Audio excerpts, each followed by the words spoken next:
Hello everyone, I'm David D. Hilster, president of the John Chappell Natural Philosophy Society. During the past 2 years, we have used annual fundraising drives in order to keep our organization's presence alive and well on the internet.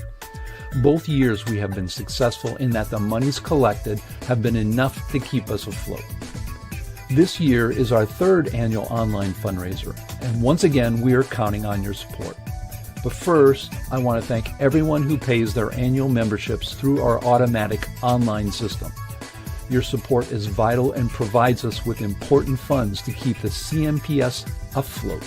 Hopefully, as we continue to grow, we will be gaining more and more automatic memberships so that these fundraising events won't be necessary.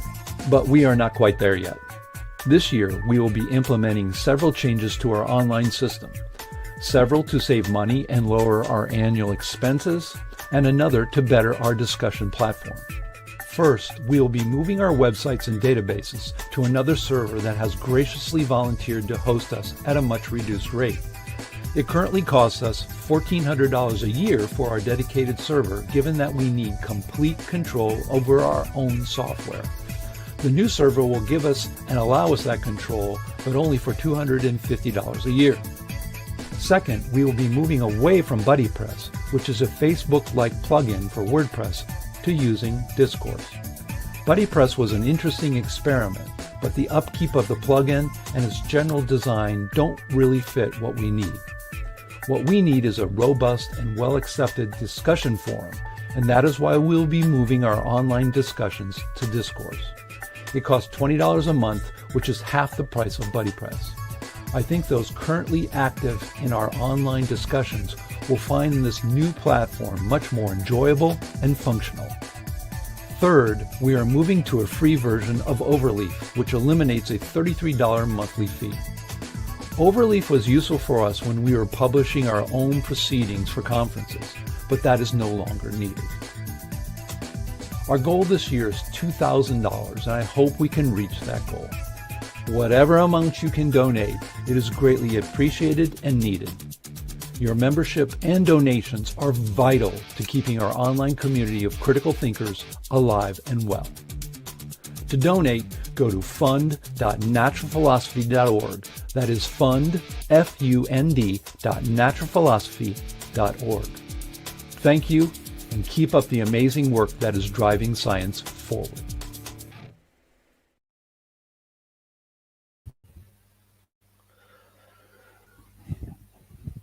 Hello and welcome to another talk on the John Chappell Natural Philosophy Society, and it's another attack on Einstein's relativity.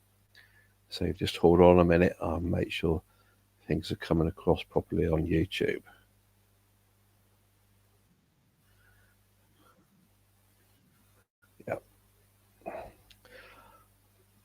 Okay, it seems to be coming across okay on YouTube. So, today's talk is entitled Einstein's Relativity Has Been Mistaught. So, basically, the way the mainstream is teaching Einstein's relativity to science students, physics students, it's making a mess of it and really misteaching the subject.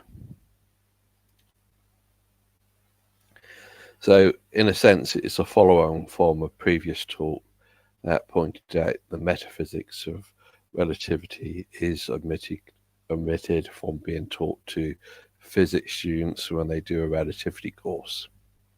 And the consequence of this is that special relativity is being mistaught. And there is not one point of view of relativity, and students are not told about that. And so let's start AI, which is artificial intelligence, by asking that question. AI I'm using is ChatGPT, and it seems better than another one called Gemini. And they seem to say much the same thing, but ChatGPT seems to go into more details. And the reason I'm using artificial intelligence, AI, is because it's dealing with issues which are not normally taught to physics students.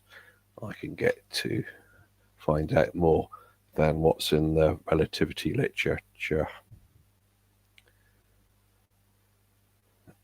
So my first question to ChatGPT was, I'll go back, so I clicked on, I'll try to make the screen bigger for me to view it. First question I asked ChatGPT, is there only one point of view of special relativity? And AI responded, no, there is not only one point of view of special relativity. While Einstein's 1905 formulation, and that's Einstein's first paper on special relativity, was in 1905, it says that formulation is the most widely taught and accepted. Several alternative interpretations and formulations exist that are empirically equivalent. And by empirically, it means the experiments are agreeing with these different interpretations and formulations, i.e., they predict the same experimental outcomes but differ in metaphysical assumptions and conceptual frameworks. And in this instance, when talking about metaphysics, it's talking about the description and the understanding of the theory. So Gemini says similar, and I asked it, is there only one point of view for special relativity? Gemini said no, there isn't just one point of view in special relativity.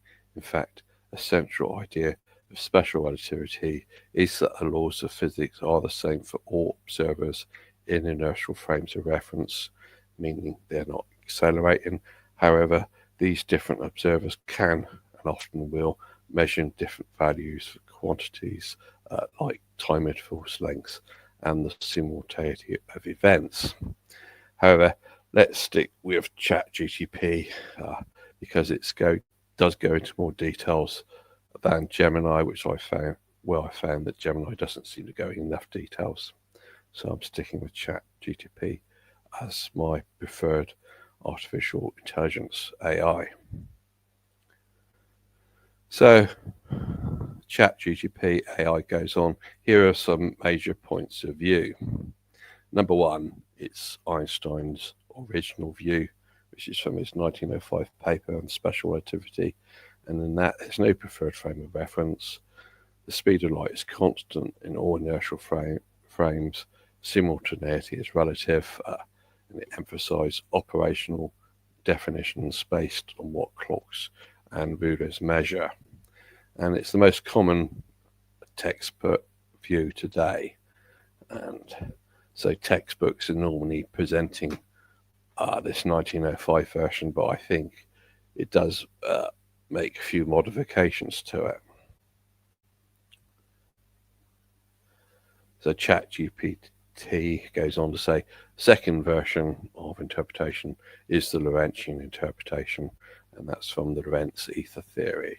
And in that theory, there is a preferred frame, which is called the ether, but it's undetectable. A length contraction and time dilation are real physical effects due to motion through the ether. The one-way speed of light is constant only in the ether frame.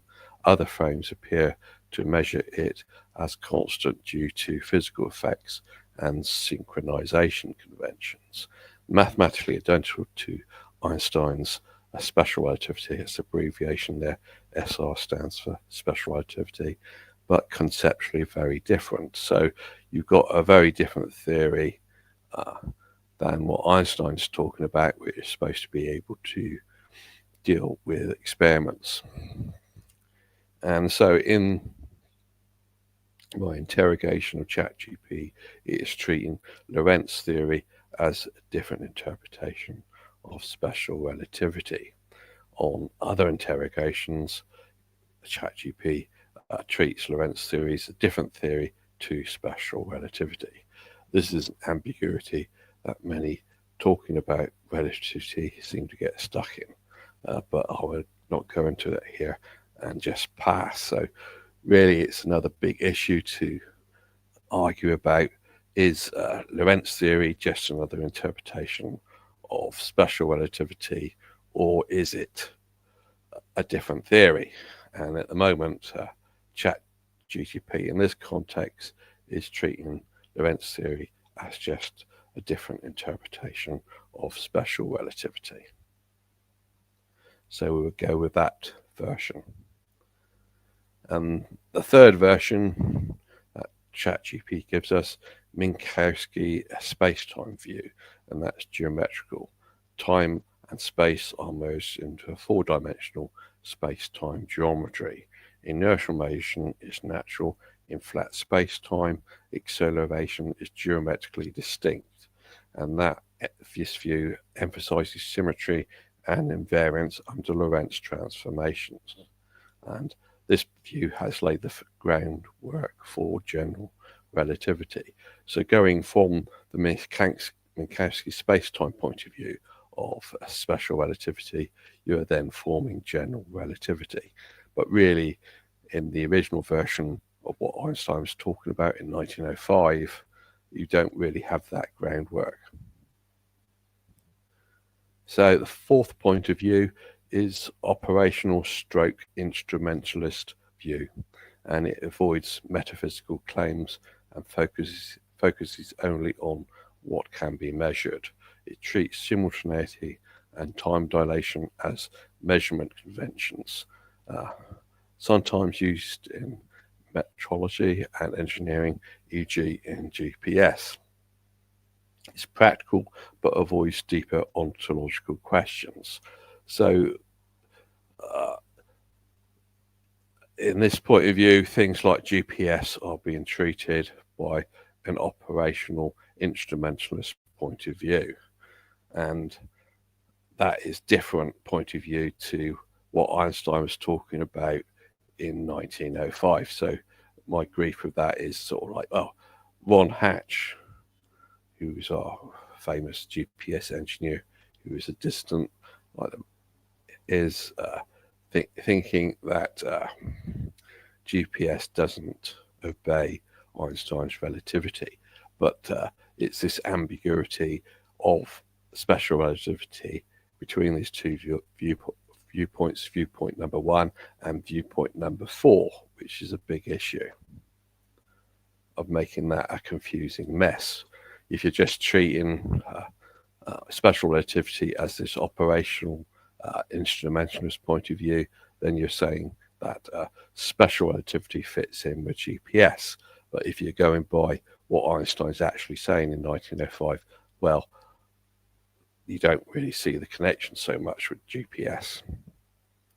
And so the fifth point of view that ChatGPT is pointing out is the neo-Lorentzian theories. And now Leo is meaning new. So you're starting off with Lorentz theory, and then you're making amendments to it. And you're coming up with a slightly amended Lorentz theory, which is called a neo-Lorentzian theory. And in these theories, the neo-Lorentzian theories, the attempt is to restore absolute time and a real ether-like medium. It uses modern formulations, e.g. field theory, preferred flotation in relativity and so forth, aim to preserve all experimental predictions of special relativity while reviving metaphysical realism. And it's appealing to those dissatisfied with relativistic metaphysics. And my comment on this is, I think this is appealing to many of us dissidents in Chappelle and natural philosophy. We think that special relativity should be replaced by a sort of neo-Lorentzian theory, and many of us have that point of view. But in this conversation with ChatGPT, it's not treating neo-Lorentzian theories as different to special relativity. It's instead treating it as a different interpretation of special relativity. And so that's where we're coming unstuck a bit. How are we supposed to treat these things? Is the Lorentzian theory supposed to be a different theory to special relativity, or is it just merely different interpretation?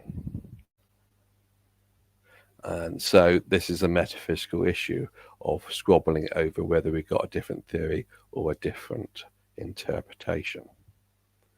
Next slide. So ChatGPT summarizes these viewpoints as follows.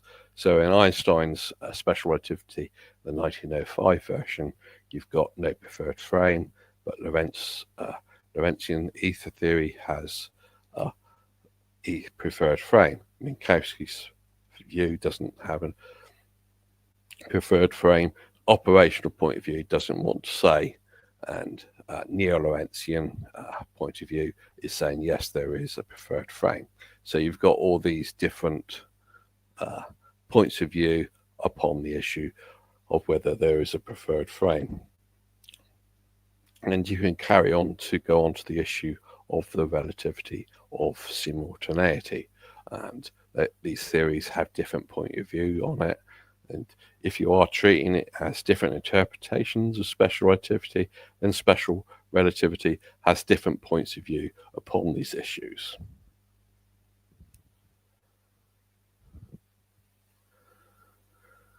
So ChatGPT says, so special relativity is not tied to a single metaphysical interpretation. And that was what's summarized. I'd summarize the different interpretations you can interpret from what ChatGPT is saying as that it's different interpretations of the theory. That sometimes you can interpret special relativity as saying there is no preferred frame. Other times you can interpret it as saying there is a preferred frame. So it's completely ambiguous on lots of issues. And so ChatGPT goes on to say the choice among these views depends on what you value more. And so do you value it being empirical? And if you do, then that leads to the Einstein point of view or the operational views. And if you value conceptual coherence and realism, then that leads you to the Lorentzian or neo-Lorentzian point of view. And of course, as you're going to find out, physics students being taught relativity are not going to be told anything about this ambiguity, about different interpretations of what's going on with relativity. So what I did next is I took what ChatGPT said and fed it into Gemini. And Gemini said, yes, the information provided by ChatGPT is largely correct and well summarized. It accurately conveys that while Einstein's formulation of special relativity is the standard and most widely taught, there are indeed different philosophical and interpretational perspectives on the theory. So I'm passing on Gemini then wanting to go into more details on that. And I'm going back to what ChatGPT is saying. But basically, we've got agreement here between the two artificial intelligences. And so my next question is, do they teach all these different points of view to physics students? And ChatGPT says no, they usually don't.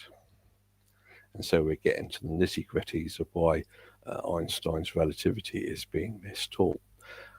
ChatGPT says most physics students are taught only Einstein's standard formulation of special relativity, and that is focused on the invariance of the speed of light, the relativity of simultaneity, time dilation and length contraction, Lorentz transformations, Minkowski space-time geometry. And this version is often presented as the correct or only framework, especially in undergraduate courses. So this is where physics students are being mistaught relativity. They're being taught only one point of view, and they're not being told about other interpretations. So I checked with Gemini. Do they teach all these different points of view to physics students? I asked. Gemini says, while the different philosophical and interpretational points of view on special relativity are acknowledged in academic discourse, particularly in the philosophy of physics, the philosophy of physics is not generally what is taught to physics students. physics students are just normally just taught purely physics. So the philosophy of physics is just generally ignored. And Gemini says it is generally not the case that all these different viewpoints are taught in detail to most physics students, especially at the undergraduate level. So at the undergraduate level, we're talking about physics students are being taught relativity, and they're being missed out all this stuff about there are different interpretations of relativity, and they're not going to be told about that. They just omit it out.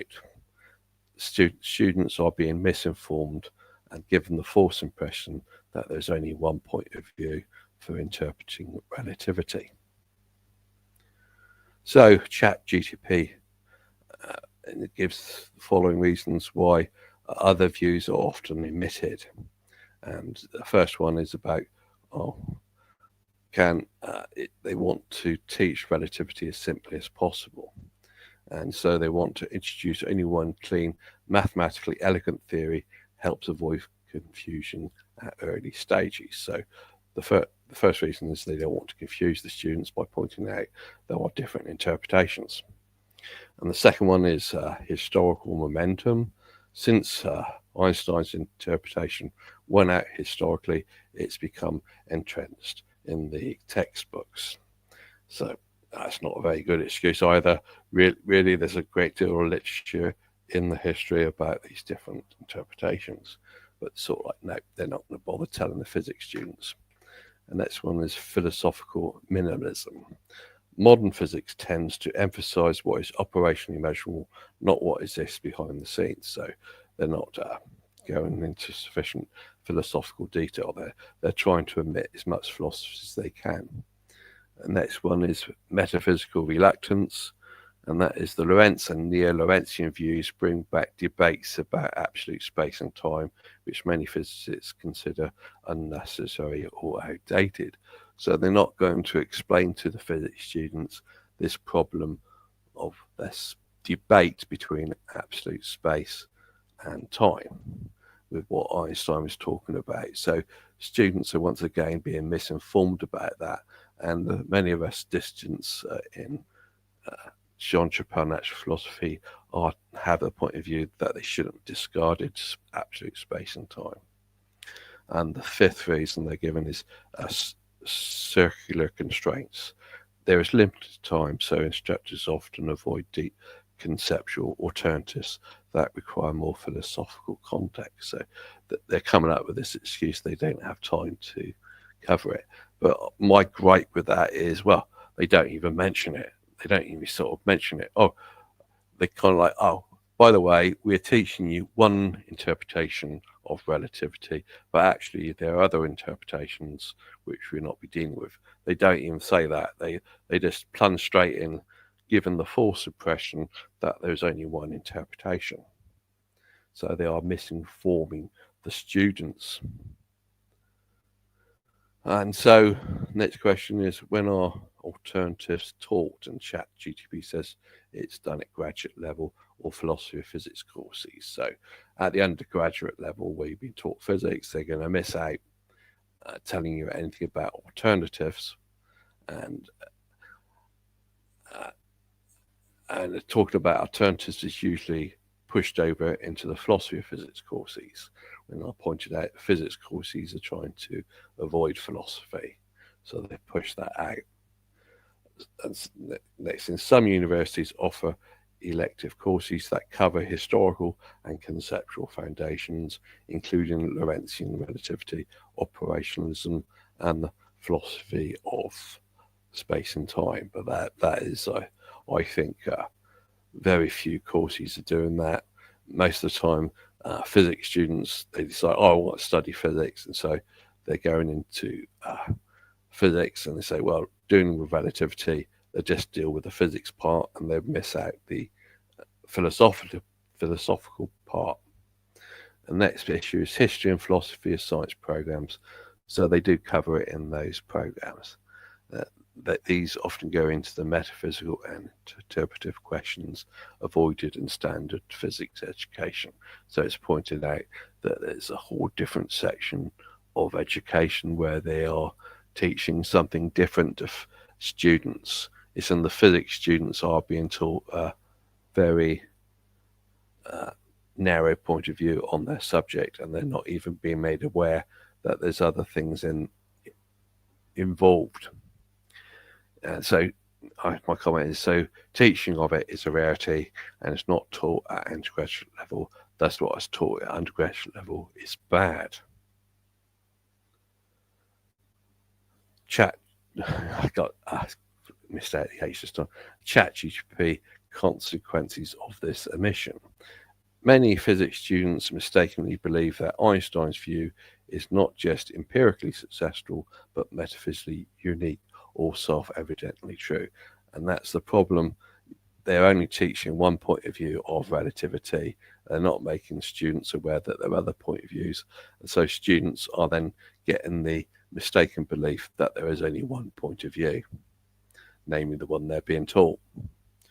So students are rarely exposed to the fact that there are multiple conceptually coherent frameworks that explain the same experiments. So the students are being misinformed about experiments.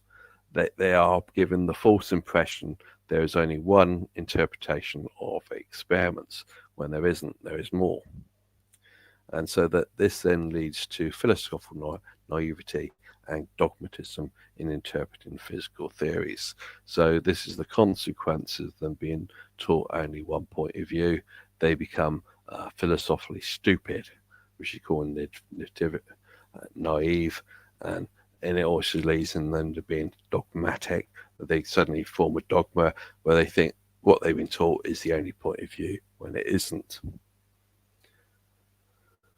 So ChatGPT summarizes it as follows, and Einstein special relativity, abbreviated SR special relativity, and it's taught in standard curriculum, and where it's found is found in undergraduate physics. And it's Minkowski space-time is also taught in undergraduate physics and carried on and used in graduate physics. Lorentzian ether theory is rarely taught in standard curriculum, and where it's found is in history, philosophy of science, and that is only a small specialist subject which people who'd been taught purely physics have not been subjected to normally. And the neo-Lorentzian view is very rare, and it's a niche research philosophy subject, so it's only a specialist subject, and in the mainstream, where it's probably only studied by, well, very, very few people. Majority of people are just being taught this one point of view, namely of Einstein's special relativity, and then being missed out these other interpretations. And so the operationalist point of view is sometimes taught in standard curriculum, but is actually used in things like GPS and all that. And that's where they suddenly, we're going to ignore Einstein, what Einstein says in special relativity, and just treat it as operationalism. Hence, it doesn't really look like special relativity when they use it.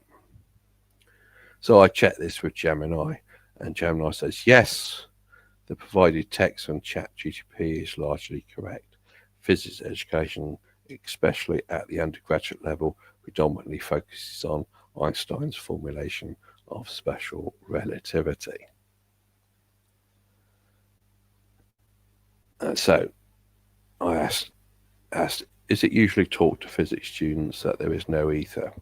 And ChatGPT says yes.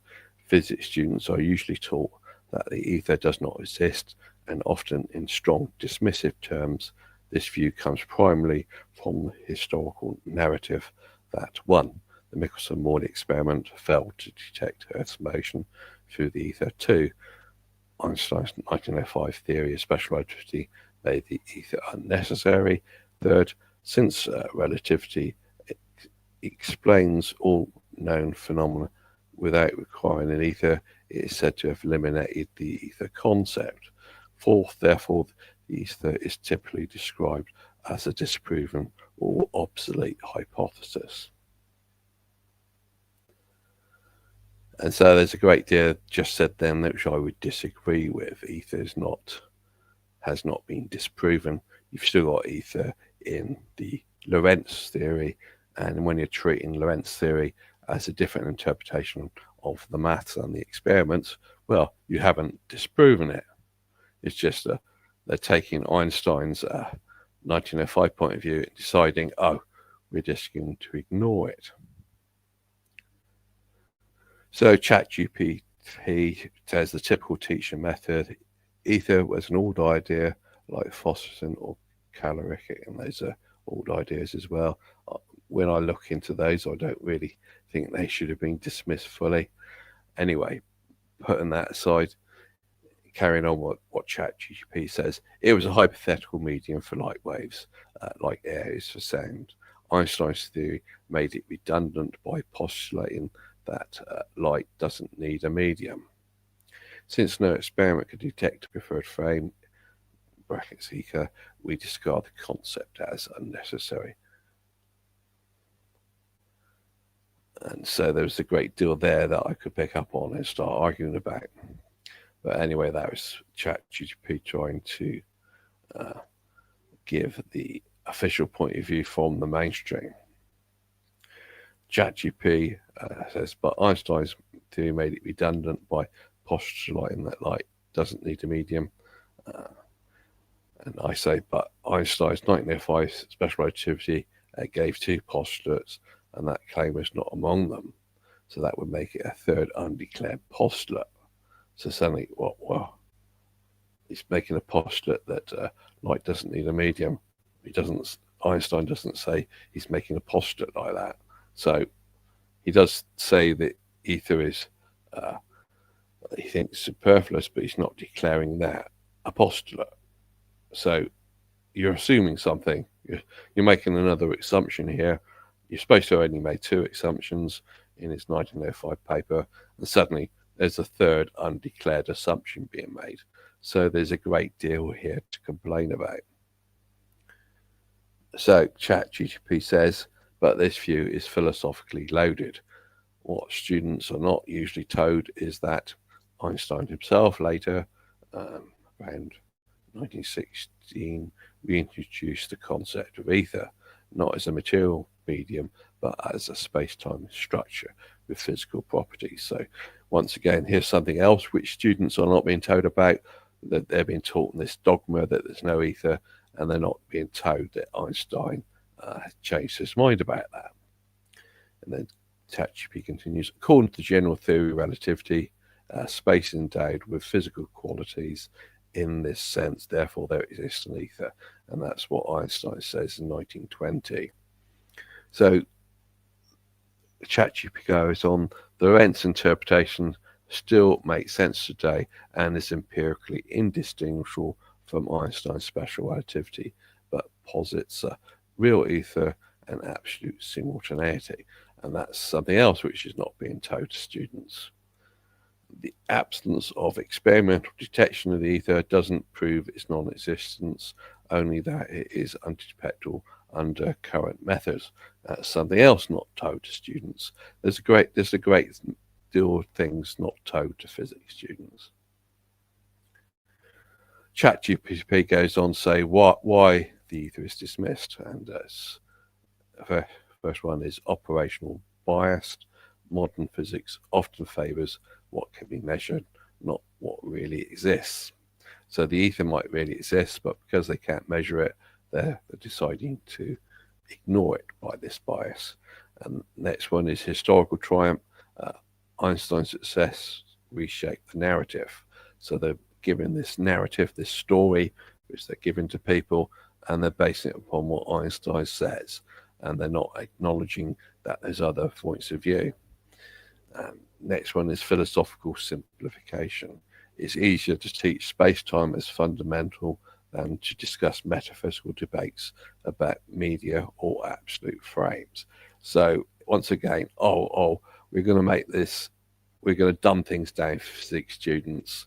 So they dumb things down by physics students by not providing them with sufficient information on lots of issues, which I've been pointing out here. It's not going to point out to the students that what they're being taught is philosophical simplification. And next one is lack of emphasis on metaphysics in science education. So that's another thing they're doing. Dumb physics down when they teach it to physics students by not telling them about the metaphysics side of things. So ChatGPT summarizes it as following. So first one we take is there's no ether, and that is usually taught.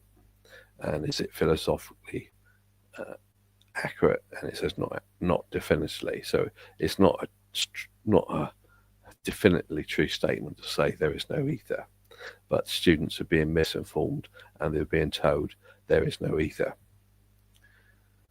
So you can see what the other points are there. But the main gripe I'm having is that students are being taught there is no ether, and that's not definitive. That is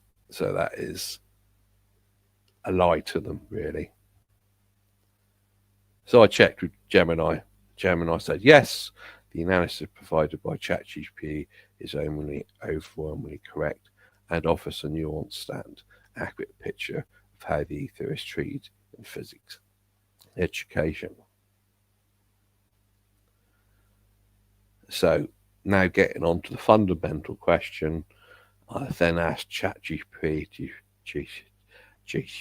GPT, does this mean special relativity is mistaught? And ChatGPT said yes. So there you have it. Special relativity is being mistaught to physics students. And the reasons is they've missed out all these metaphysical things, these different interpretations you can have, and they've just missed it out, and they've left students misinformed by omitting all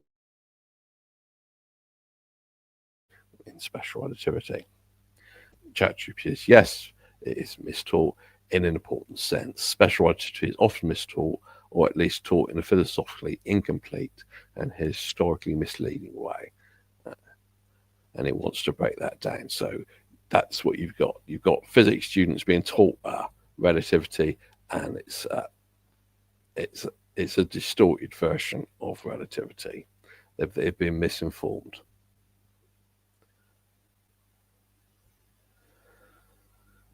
And so ChatGPT wants to point out, first of all, what is usually taught correctly before going on to what is being mistaught. And it says the mathematics, Lorentz transformations, time dilation, length contraction, relative velocity addition, all that, etc. That mathematics is correct. Well, I could start arguing about that as well, but we'll pass on that. The next thing he wants to point out as being taught properly is the experimental success, Michelson-Morley, time dilation in particle state, GPS synchronization, etc. So it's always saying those experiments are being taught properly. I could argue about that as well, but they can't teach that properly if they haven't told students that those experiments can be interpreted in different ways to the way they're being taught. Next one is Einstein's postulates, the constancy of the speed of light and the equivalence of inertial frames. So ChatGPT says those are being taught properly. I could argue about that as well when I try to follow this claim of the constancy of the speed of light. It seems to have different meanings in different physics textbooks which are being taught to physics students. So I could argue about that as well. But all these things I just want to pass on for the time being and go with what ChatGPT is saying. And so ChatGPT thinks these are well established and correctly taught in terms of empirical and predictive power. So I'm going to pass on arguing about all that. So ChatGPT says what is often misteaching or misleading is, number one, Einstein disproved the ether, and that's one of my big gripes there, as I pointed out earlier, and that is false. And ChatGPT says this is not accurate. It's not accurate that Einstein disproved the ether. And it says Einstein's 1905 theory eliminated the need for the ether, not its logical or physical possibility. Even Einstein reintroduced the ether in the form in his later work on general relativity. And all of that is not being pointed out to physics students. They're just being misinformed and told a falsehood that Einstein disproved the ether. Second thing is the relativity of simultaneity is a fact of nature. And students are being told this lie as well. And it's only in Einstein's interpretation that you have that. But in the Lorentzian theories, it's an apparent effect due to clock synchronization conventions in moving frames. Students are not told that different metaphysical frameworks with different simultaneity structures yield the same predictions.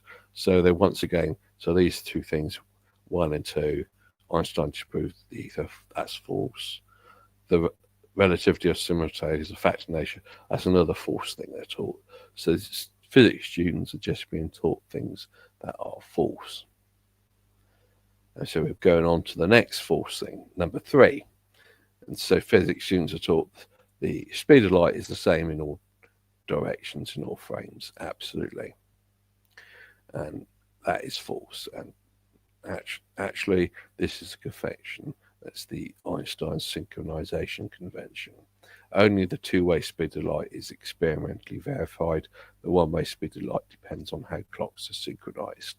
And so I've done relativity courses, and they don't go into this issue of the two-way speed of light and the one-way speed of light. They're just going to tell you this falsehood that the speed of light is the same in all directions, in all frames.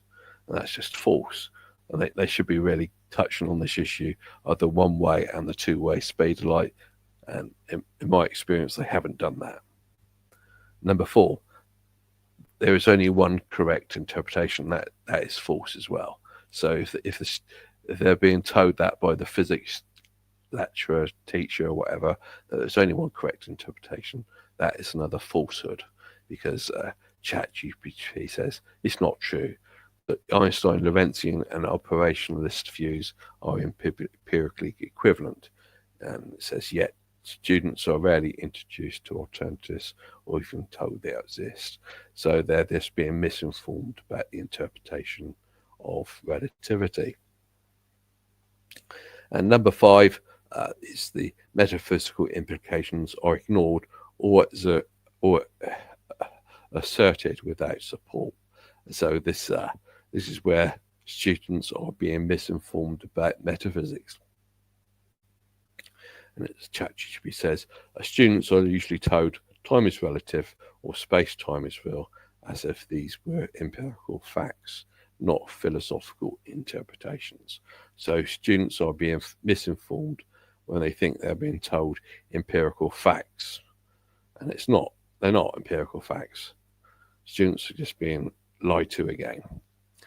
And the reason why they're lying to them is the teacher, the lecturer, or whatever, thinks it's easier to teach the subject to them, simplify it, dumb it down, and distort the subject, not actually go into the issues of different interpretations and all the metaphysical problems that involves.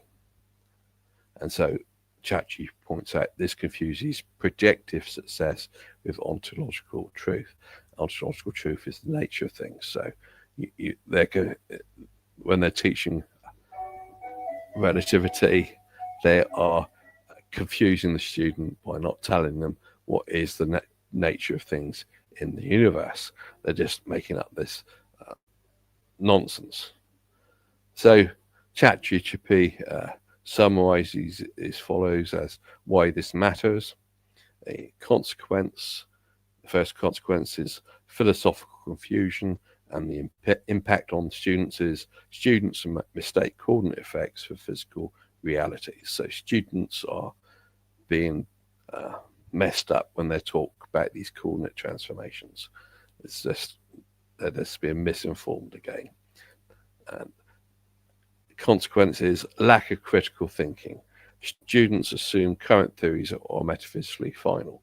And so not teaching the students about all these metaphysical issues, all these different interpretation problems, students are then being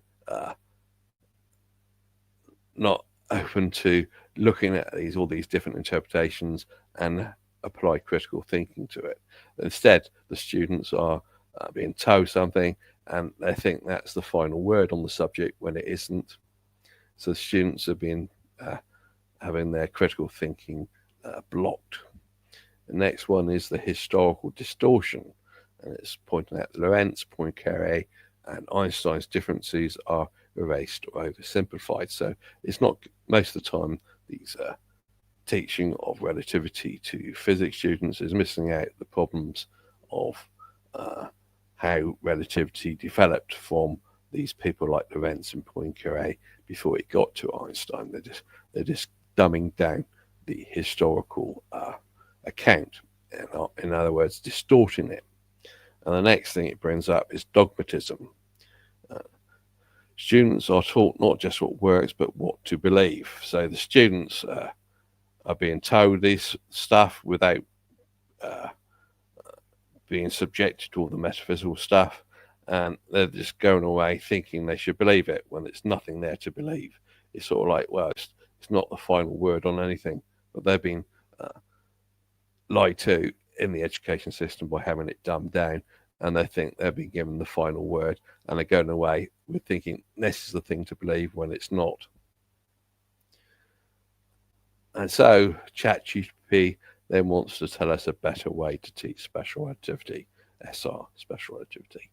And it's teach the mathematics and empirical facts rigorously, especially distinguish between operational predictions from interpretations, present Einstein's view alongside the Lorentzian and Minkowski alternatives, encourage discussion about metaphysics, ontology, and philosophy of science.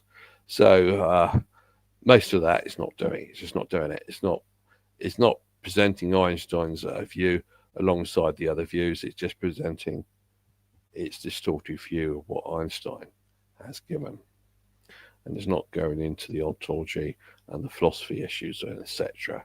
So it's just completely distorting people's understanding of relativity.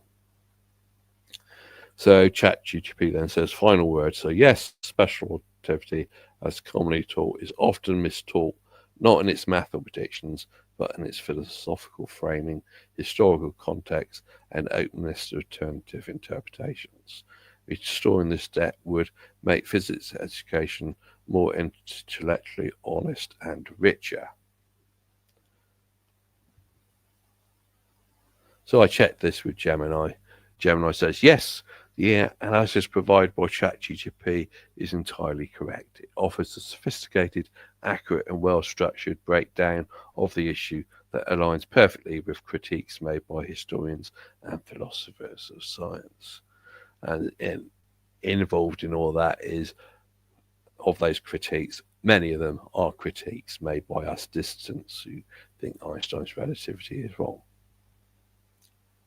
And the issue that is being highlighted here is that Einstein's relativity is being mistaught to physics students. So the physics students have got a completely distorted version of what relativity is. So, as I say, the metaphysics of Einstein's special relativity is not taught to physics students, and that has messed up teaching relativity to students.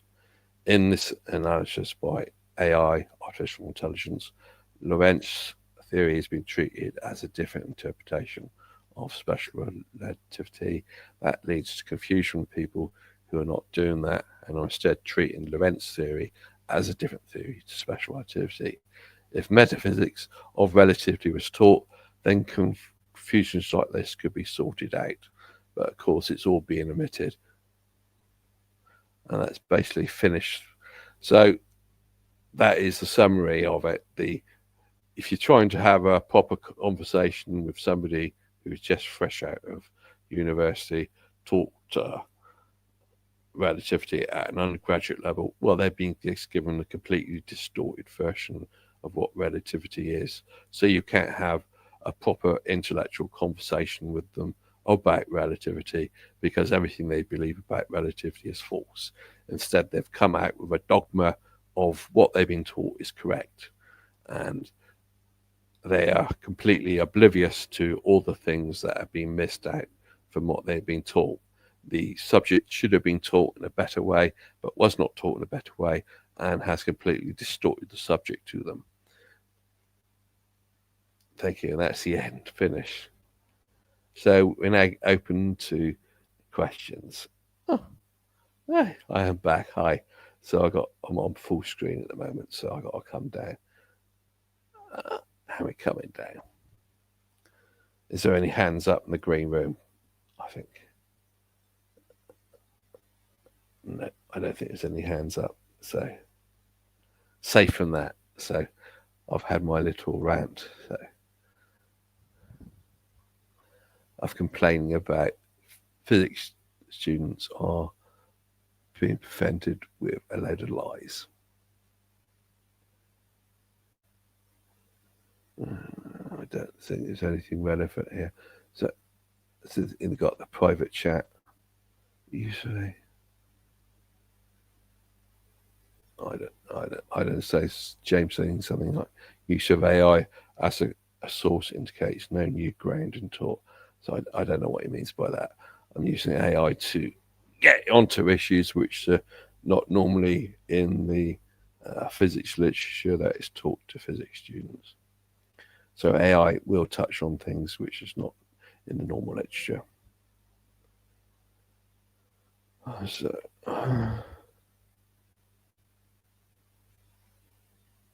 what's this mean? It says, what's it? This James says, talk admits that students have phones access to broader and different views. I don't think that's correct, because when you're being taught physics, you just go by what the the lecturer or the teacher is telling you, and that's the information you need to use in the exams. So if their lecturer is omitting information, then you don't need that information for the exam. So why would students have to go to other places to look? They only go to other places if they're stuck on understanding what the lecturer is telling them, and the lecturer is then advising them what to look at. So next one, James says, according to talk thus far, AI emits full quantization view. So I wasn't dealing with quantum physics, I'm dealing with the relativity issue. So it's another talk. James makes a claim data can detect a preferred frame. Well, in what's being presented here, it's sort of like it's the interpretation of data from the Lorentzian view that is saying that you can have a preferred frame.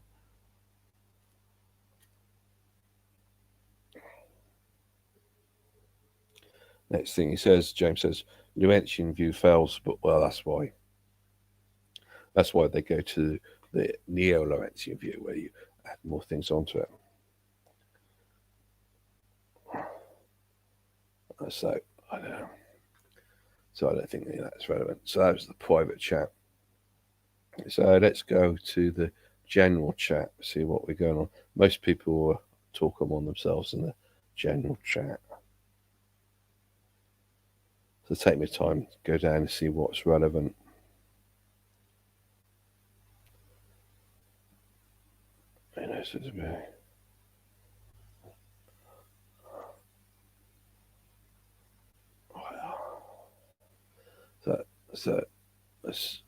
So this person says, a flat space-time makes no sense to me.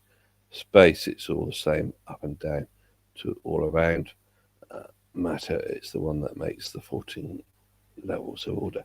So it's sort of like it's a philosophical point of view to suddenly treat space-time as being curved or flat. Well, I mean space, to have the option of space-time being curved or flat is a sort of like philosophical point of view, and that's something ideally should be discussed if relativity courses is probably omitted.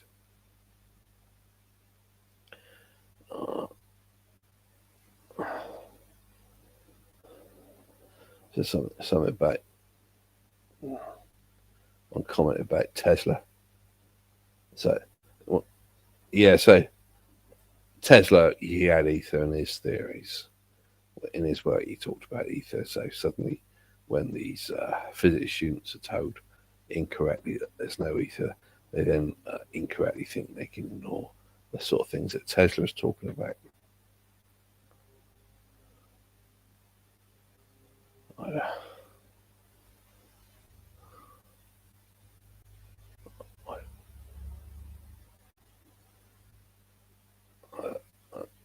Click on that. So this person proposes asked Chat GTP about the Sandlot effect. So I was asking Chat GTP about the teaching of relativity, and that would be sort of like another issue.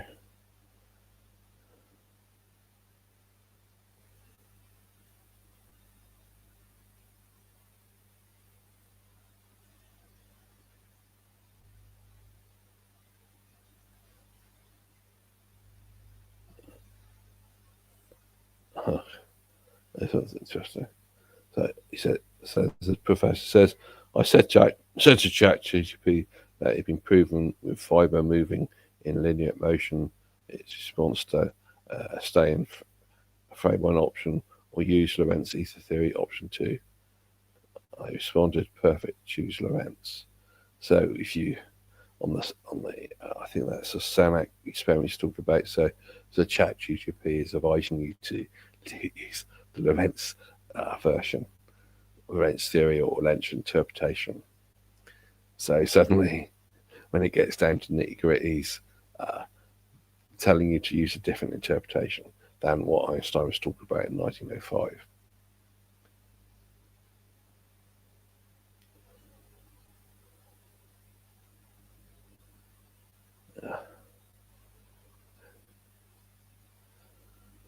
Yeah. Somebody else mentioned about Tesla. Yeah, Tesla's a great guy. He's dealing with a lot of ether stuff and sort of like a great deal of that, unfortunately, and it gets ignored by mainstream physics.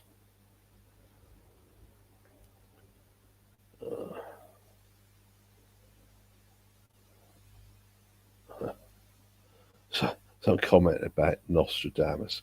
I don't know if I click. Come on, things not clicking.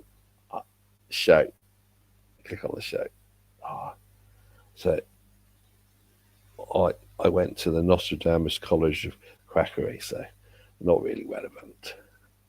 It's trying to slag off the mainstream physics education system. Nostradamus was sort of a seer who could sort of was claimed to be able to predict the future, and sort of people start arguing about his predictions, about whether they're accurate or not, or whatever.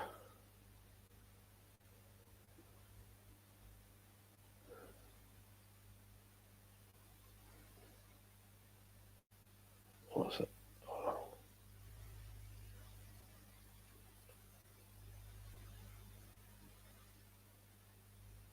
Whose thoughts are we doing here?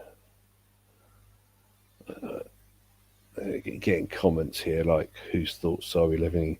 I don't really understand what's being said, so passing on that.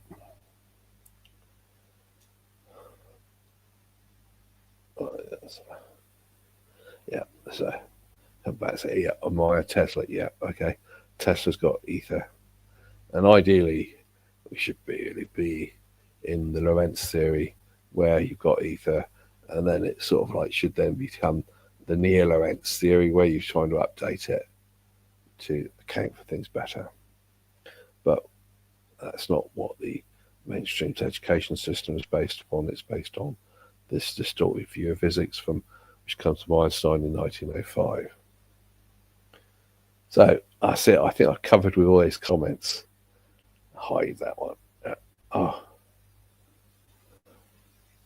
Next one. Are we the Olympian Society? And I'm not sure what that means. So that's the final comment I got in the general comments section.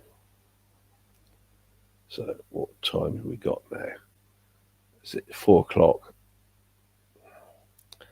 I managed to carry on my talk and explain how relativity is being mistaught, and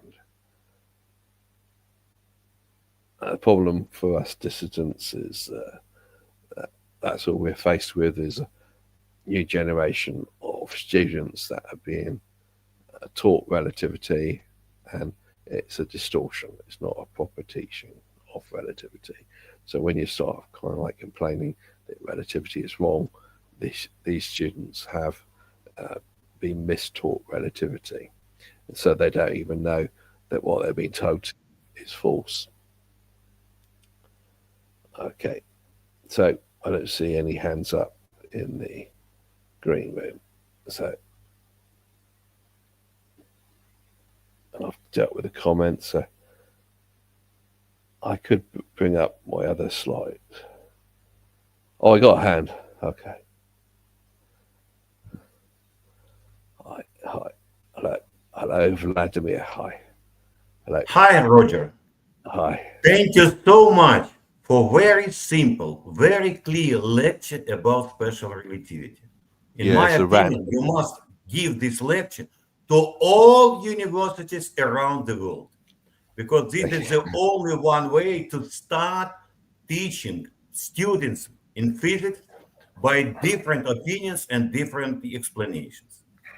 The second very important point, the main point, of course, there is cosmic medium, ether, or whatever, or it doesn't exist. Yeah. And what is important, uh,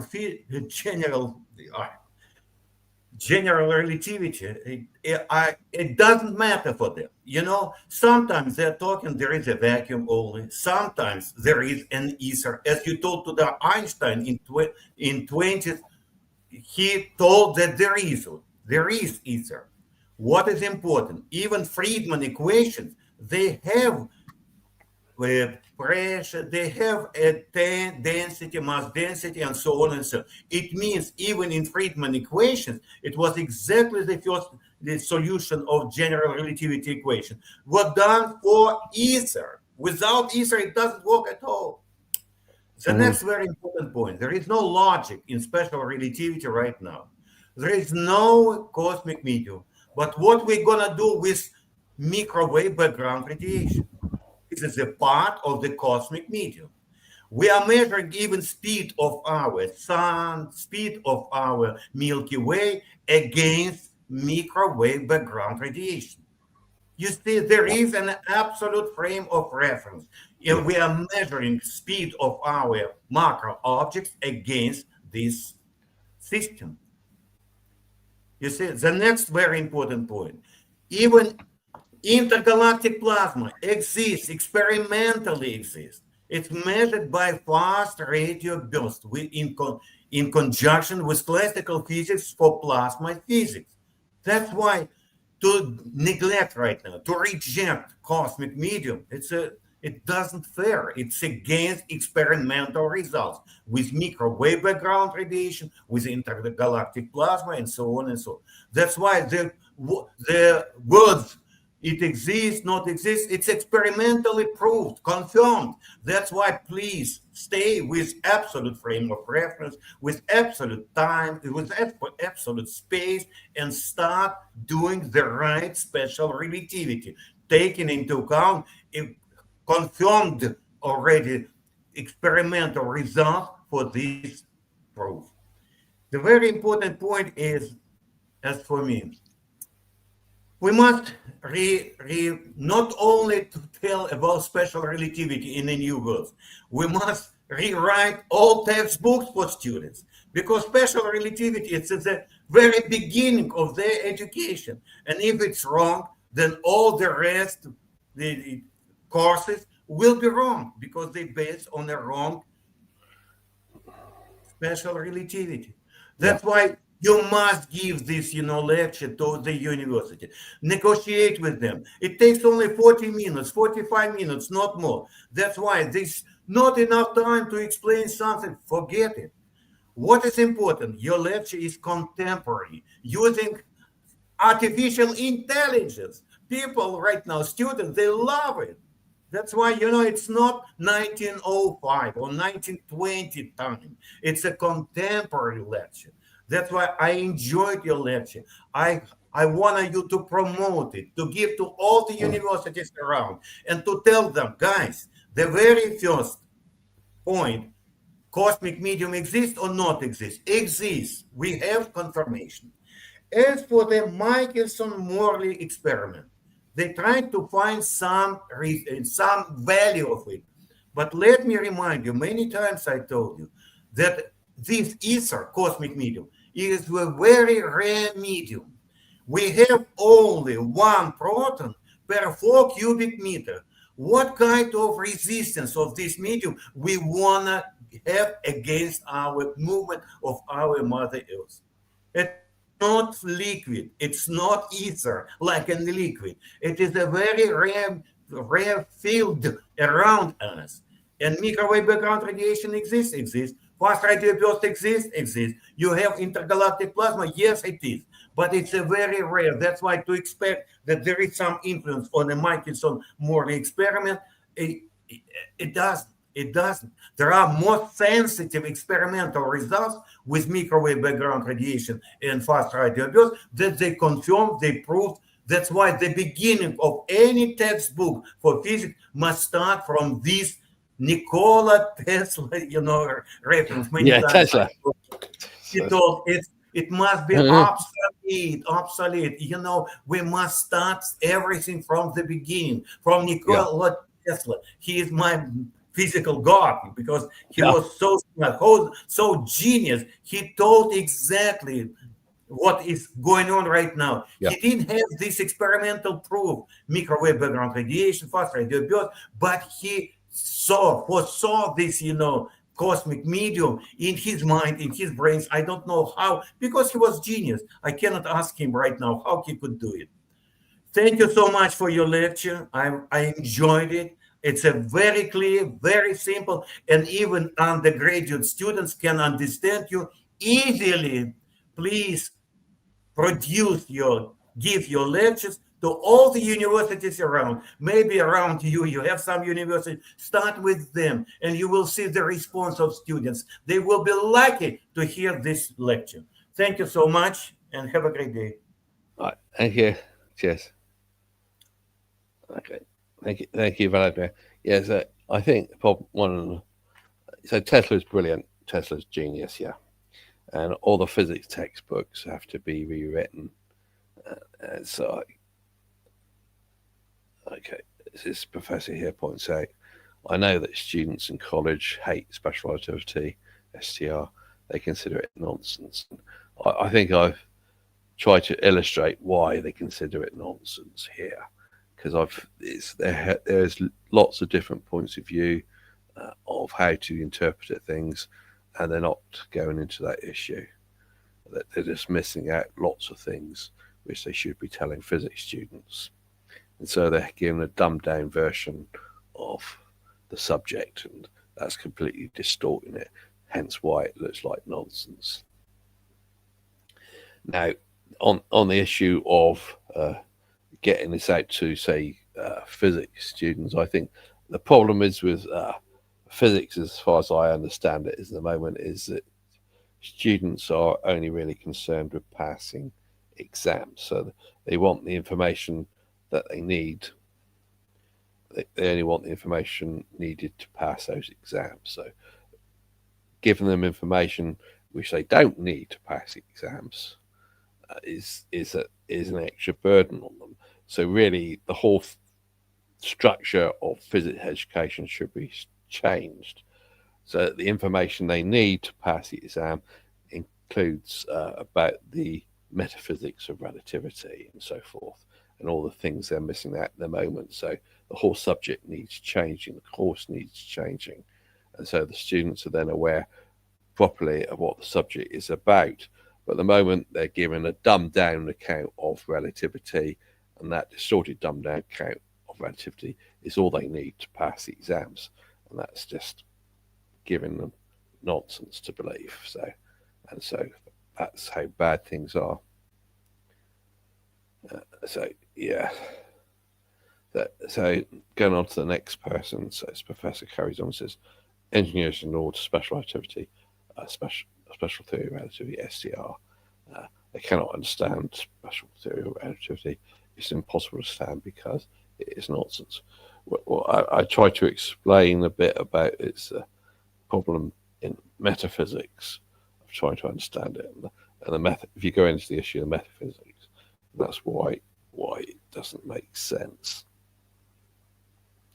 You should be contrasting the different types of interpretation of the physics, and that's not being taught to physics students. So, from the engineer's point of view, if they're not actually doing pure physics and they're just doing an engineering course, and so they might not necessarily be touching special relativity, and I think it's in the case of our great GPS engineer Ron Hatch, who was getting all these patents for setting up GPS, that his focus was on just getting GPS to work as an engineering project. He got it to work with his other colleagues and so forth, and then when he was informed about relativity, he looked at it and said, well, that's a load of nonsense. So, and that's what happens with engineers. They most of the time they don't seem to need it, and when they find out about special relativity and so forth, it's nonsense. So, and the physicists who have been taught relativity and so forth just want to ignore what the engineer says about things like that, and they just carry on with their beliefs about the physics theory. Let's see what else we got. So let's see what the professor says next too. Yeah, so the professor, I'm sort of Professor Harlim, I hope I pronounced it properly, says in the past they were able to forbid publication. That is the mainstream physics community, the elite, and sometimes people call them, they're the mafia, physics mafia. They're able to forbid publications that they don't like. So it's sort of like, it's supposed to be a peer review system for physics, where it goes to this for peer review, and the peer review says what is allowed to be published. And so this peer review system is usually blocked criticisms of special relativity. And I think one of the ways they can block criticisms is they say, oh, we're not interested in metaphysics.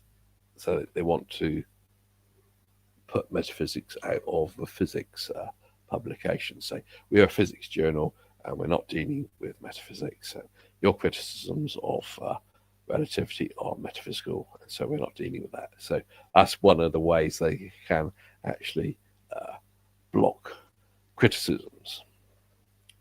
And so anyway, carrying on with what Professor Harlim says, in the past the mainstream, were able to forbid publications against special relativity in the physics journals. But today we have social media, and even AI, artificial intelligence, can help students to see special relativity is wrong and not needed. And I think that's quite correct, because physics students are, if you're physics students, I think most of the time are focused on passing exams, and they don't want to look at different things which are not needed to help them to pass exams. So a physics student wouldn't want to start looking at the issue of whether special relativity is wrong. He or she would prefer just to take what the lecturer is telling to them as gospel, because that gospel which they're being told is what they need to recite when they pass exams. So they're not really interested in whether special relativity is wrong so much at that stage. Their focus is based upon exam passing. And so, of course, they can go on to AI, but it is the way you ask AI can be a problem, because if you're asking AI about special relativity and so forth, it's trying to present to you the mainstream point of view. What you've got to do instead is focus in upon the things which are not being taught in relativity. such as the metaphysics, and that's what I sort of focused in on. Why is the metaphysics of relativity not being taught to physics students? And that's when I get all this extra information from AI. But sort of like a physics student wouldn't necessarily be interested in the metaphysics because that's not part of the exam. So it's how the AI is being asked questions that's important. So the physics student might instead be interested in saying, what do I need to know to pass the exam on relativity? And the AI would then miss out all the metaphysics stuff and tell them what they actually need for the exam, and so would miss out all the stuff about relativity is wrong from certain perspectives. So let's go on to the next one.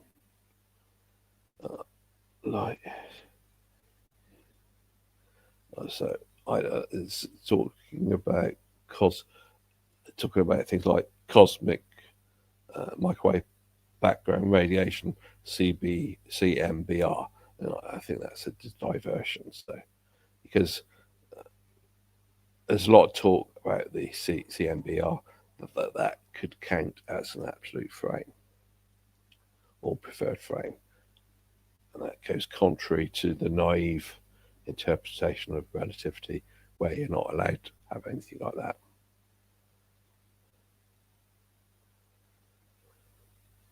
Next.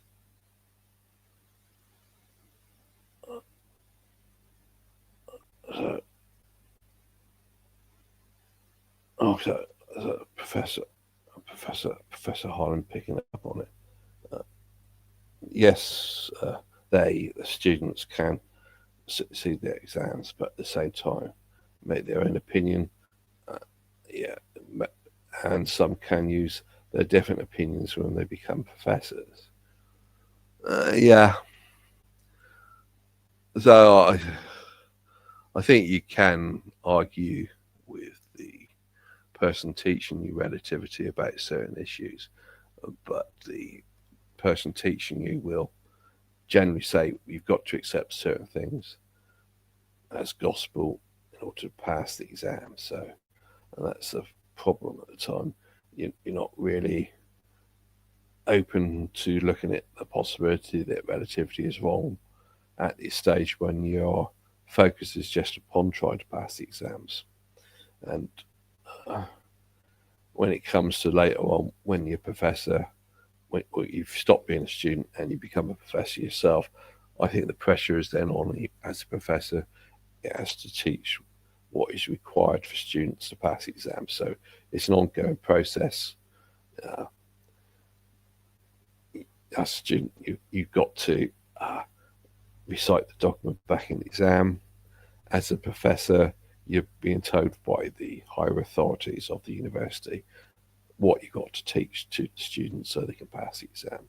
So it's sort of like it's a closed system of a closed mind system. So anybody else? I'll go have a look, see if there's any hands coming up.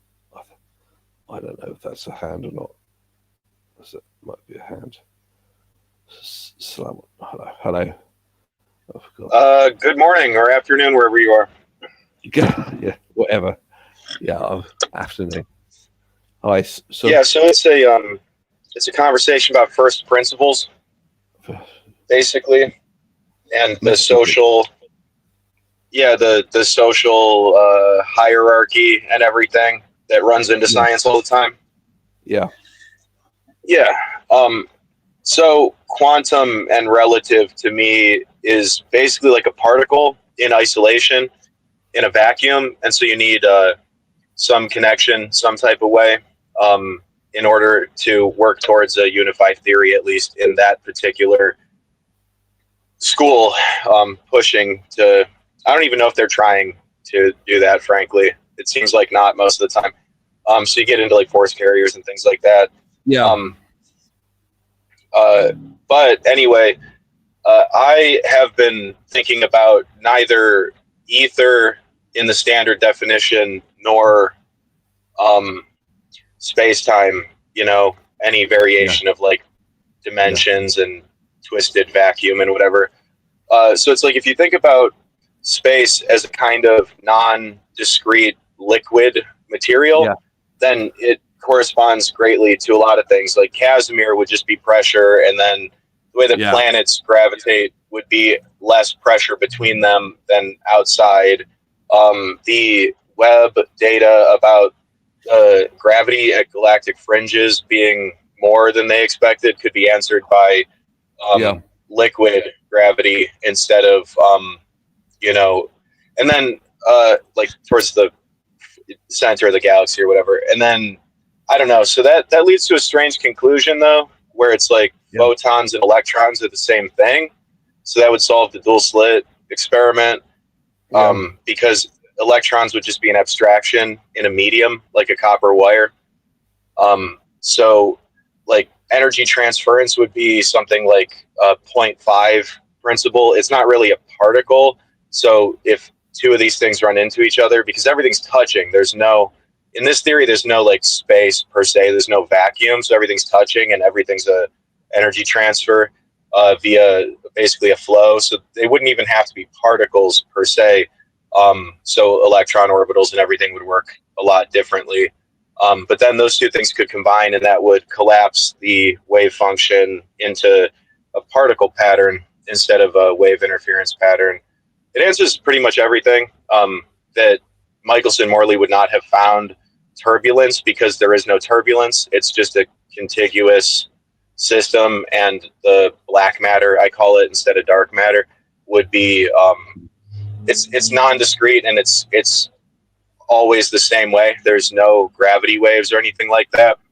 And you wouldn't get decay in a vacuum, so decay just wouldn't happen in space, which could definitely account for why there's even like uranium and stuff on Earth, because it's like, how long ago did these supernova explosions occur, and what's the half-life of these elements? Like, has anyone checked that?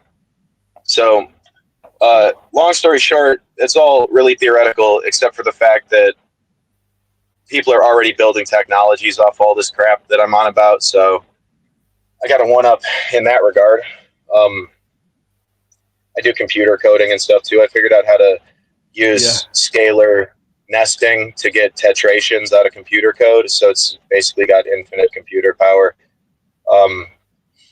It's pretty cool. So yeah, but I'm just like, Einstein is more of a like archetype of the self, spirit of the age after Hitler. So it's like Einstein kind of defeated Hitler in a kind of archetypal, symbolic fashion, and I think people are really hung up on it. But if you trace it all the way back to first principles, it's like, if the particle is not atomized, like in isolation, in a void, people always think in like kind of developmental disability terms, like immaturity technically, because their mind only imagines an object as like a shape in a void. They don't see it as it physically looks connected to other things. Like, it's clearly, there's a background, and everything is more about edges, and it's all happening simultaneously. So the abstraction that people use to describe objects is inaccurate. You never see any such thing as that. Everything's always next to other things somehow. So if you look at paradox instead of quanta, you can see that like what is it? It's like a square is a rectangle, but not all rectangles are squares. And then you kind of just look at how categories are organized as a physical fact, not so much metaphysical. And you can see that everything's sort of got this like complex paradoxical quality, in that it's like the same but not. And that's the arrangement of categories. So anyway, the point being, it's like the Bohr atom would have the wrong energy balance if space is a material. So that would lead to a different combination of like protons and neutrons wouldn't really exist as such. And then you don't ever even get into quarks. And then the hydrogen atom would be like the fundamental particle, basically. And then you wouldn't need Schrodinger, and then you don't. Then the fine structure constant is just a mathematical remainder error. So yeah, I solved it. and I'm just going to mysteriously disappear. Okay. You going there? Sorry. You're going, you mean? Mysteriously disappeared. Yeah. So from sort of like my background, I had skepticism about physics, but went into engineering, and then I came back to do a physics degree, and sort of like I did accept what they were teaching me, and at the end of that, it was sort of like, how do you unify relativity and quantum physics, and that path sort of led me on sort of like, well, a lot of things that have been taught to me are wrong, and then I start looking back into the history of physics, and it's sort of like there was much more sensible things being said in the literature from going back centuries than what was taught to me. So I did come up with a unified theory, and it was similar to the sort of thing that Vladimir was when he talks about. But from my perspective, it's a more fundamental problem that what is being taught to physics students is a distortion of physics. And so how can you have a proper conversation with somebody from the mainstream who's been educated in this physics education system, because they've just been taught distorted physics? You can't have a proper conversation with them. They believe things about relativity, and they only believe those things because what they've been told about relativity is a distortion from the professors and the lecturers have been telling them. So you can't even approach the problem properly of trying to agree a unified theory with them, because what their basis of their fundamental beliefs are just all wrong anyway. And so that's when I got diverted onto this issue of just criticizing relativity. And just criticizing relativity, you could go through the literature of the people who are criticizing it, but there are things that are sort of like not brought out into the open so much. And suddenly with the artificial intelligence, I can start asking it questions about things which are not explicitly made clear in the literature on relativity. And it's contrasting things from the past which people have been saying. So it's given a much better insight into what is wrong with relativity. And what is wrong with relativity is the physics students are being taught a dumbed down, distorted version of physics. And it's only focused on them passing exams. It's not focused on giving them a proper understanding of physics. It's just focused on getting them to pass exams. And so they end up as physicists with a completely nonsensical point of view of physics, which if a pure engineer just comes out into the subject and looks at what they're doing, most of the time they say what these physicists are doing is just nonsense. And that is the breakdown. You've got a breakdown in any communication between an engineer and physicist. A physicist would believe he's done experiments and they've proven their point of view, and actually they haven't. And the engineer would look at what they're saying about these experiments and think, oh, they're just talking nonsense. And so this is a fundamental problem with trying to get an agreed upon unified theory of physics. The physicists have all been messed up by their education. And so I've looked at, so that's the direction I've come from. So let's have a look now what else is coming through.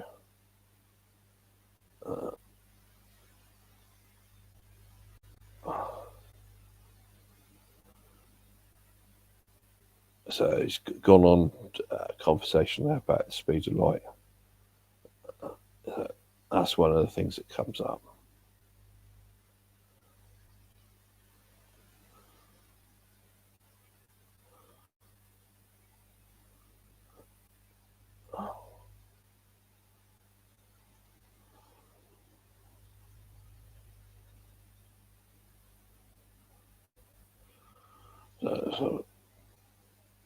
So the person who's just last on talking, is it him? The person who's talking called salmon fish, and so this person on the comments is saying not salmon fish. So I don't know. The comments Sumeria defined. So I don't understand what that means. So getting comments now, and I don't understand them. But a lot of the comments has been talking about the usual thing in relativity about the speed of light, and that's one of the big massive diversions. Oh, we got Vladimir come back. Sake of it. Okay, Vladimir. You know, two short comments. First of all, the notion speed of light in vacuum must be rejected. There is no vacuum, there is a cosmic medium. That's why this notion, light, speed of light in vacuum, must be rejected.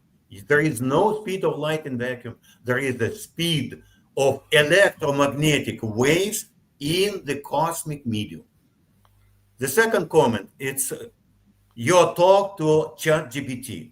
I want to stress that you asked ChatGPT with a very smart questions.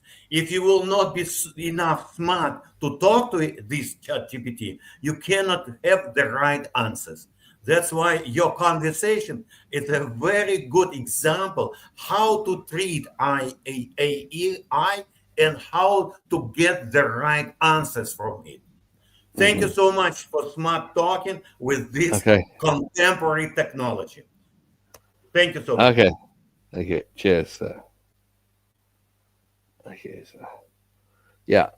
The problem with the word vacuum is it seems to be the original meaning of vacuum was that it was an absence of substance. So you think of a vacuum as having no atoms and so forth in it, completely empty. But under the modern view, you don't have a perfect vacuum. You have what's sometimes called a relative vacuum or a quantum vacuum. And so it's not completely empty. And so the difference is sort of between when you say, oh, speed of light in vacuum, do you mean speed of light in a perfect vacuum? And if you mean that, well, perfect vacuum doesn't exist. And so it's a speed of light in a vacuum, an imperfect vacuum. So saying speed of light in a perfect vacuum would be an idealization. So there's always some sort of substance in a vacuum, in the imperfect vacuum, which light is traveling through. So that's a problem with the language. Vacuum, as it's commonly now used in physics, doesn't mean completely empty space. It's usually taken to mean imperfect vacuum.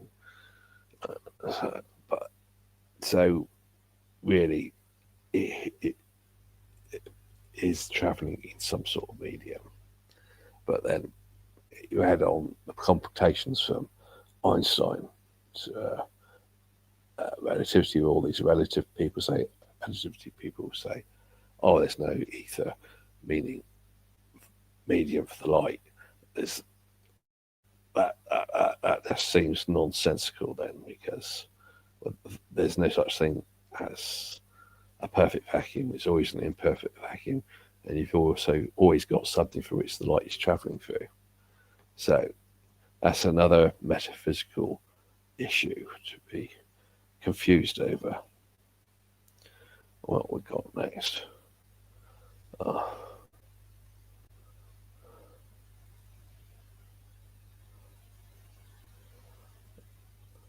So it's still going on.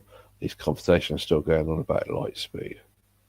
So, with Einstein, with his 1905 paper on special relativity, it's created a lot of confusion about light speed. When he says it's constant, what is that supposed to mean? Sort of, because you've got all these different types of light speed. You've got one-way light speed and two-way light speed, and those are sort of like more recent inventions to talk about things like that, because in Einstein's paper he makes no mention of that sort of thing. It's just light speed in his paper.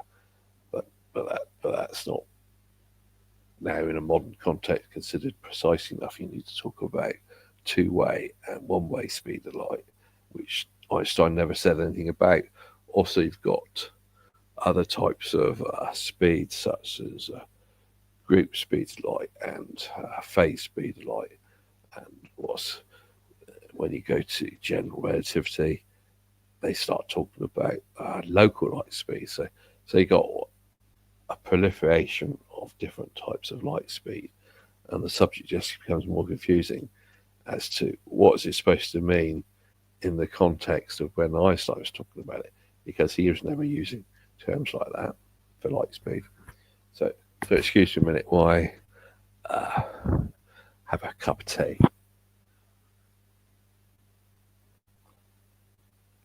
I think it's turned out to be coffee. So, you know why? Winnie the Pooh. Oh, no.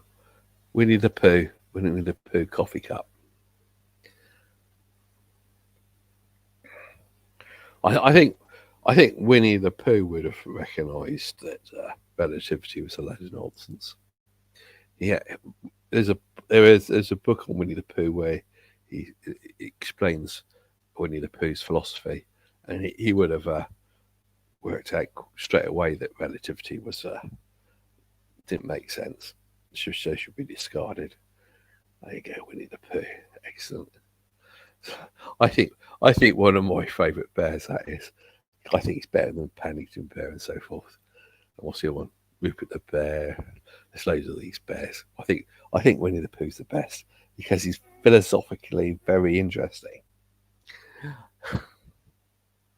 Somebody like Paddington who only talks about marmalade sandwich. So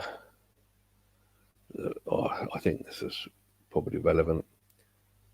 What it's supposed to mean, he only uses two-way speed of light as his standard of measure. So no, I don't know. You're talking about Einstein's, probably you're talking about Einstein's 1905 paper on special relativity. Einstein doesn't talk about two-way speed of light. Einstein just talks about speed of light. He doesn't say that it's two-way speed of light. But I've seen interpretations of Einstein's 1905 paper where they tried to place that interpretation of that's what he meant. That the two-way speed of light is constant, but the one-way speed of light isn't. But Einstein doesn't explicitly say that himself. Hence the confusion. What Einstein's saying now is a bit outdated. We've got other terms for light speed now. And what Einstein's saying doesn't deal with all these updates. So I think I've covered everything. What's the time now? Oh, yes. Yeah. He does something like that. He has a clock synchronization process, and he doesn't go into different types of synchronization. So, in the context of synchronization, he's not talking about different processes. He's not explaining whether there's other ways of synchronizing clocks. So it's not. This paper just seems to be ended up outdated. You're trying it's not enough information. You can talk about Einstein's synchronization of clocks, and you can start thinking about different ways of synchronizing clocks. And Einstein's outdated now, and he's not talking about that because that way of talking about things was not there in 1905. Right.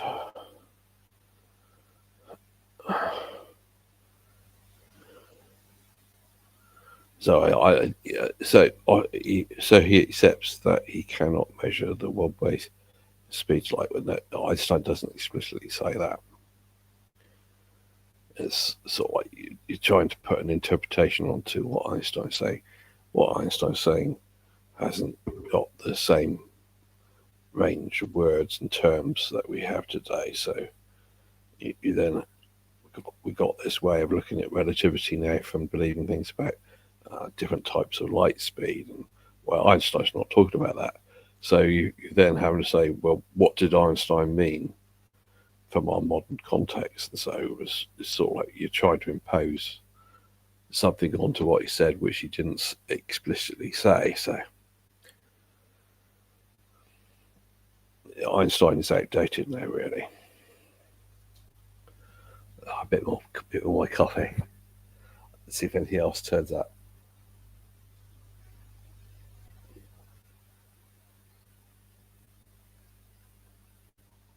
Yeah.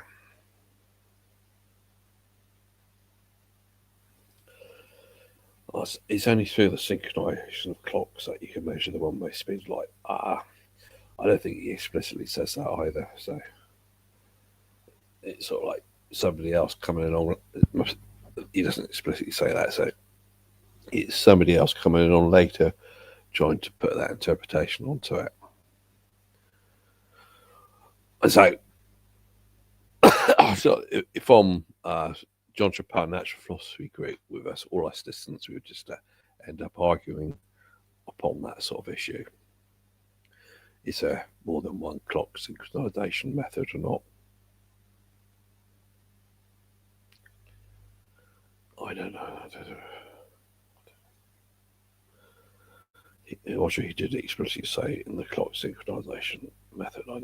I don't think he did.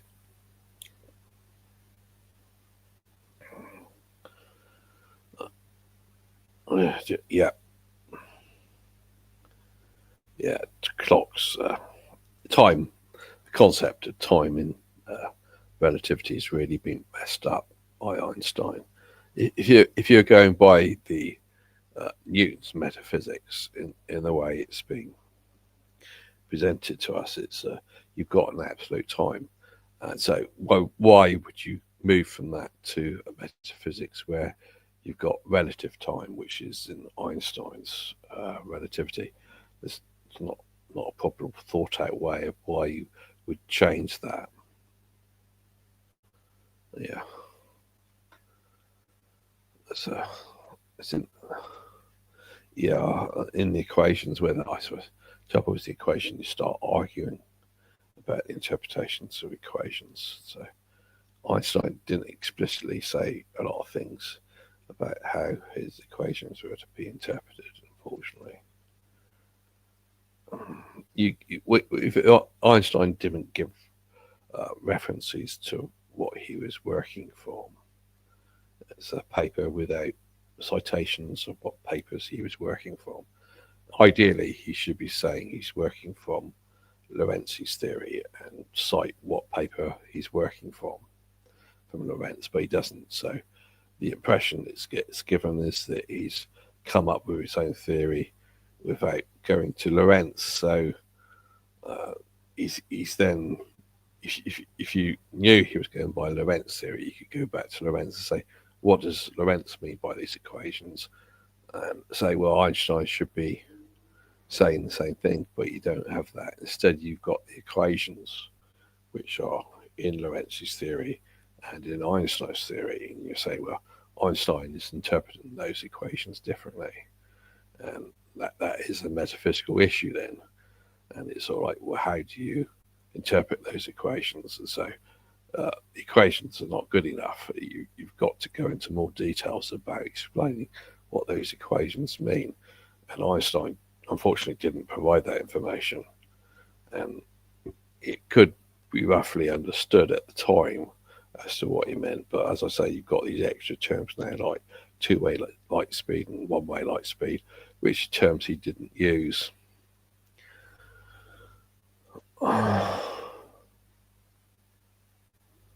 Right, so I think that's come to an end. I don't see any more hands coming up. I can finish early. I haven't finished my coffee yet. So, okay, I can say goodbye to you all. Okay, thank you. I hope you enjoyed the talk. Yeah. So communist is still going on. He's working for his own theory when he synchronizes clocks and defines his two postulates.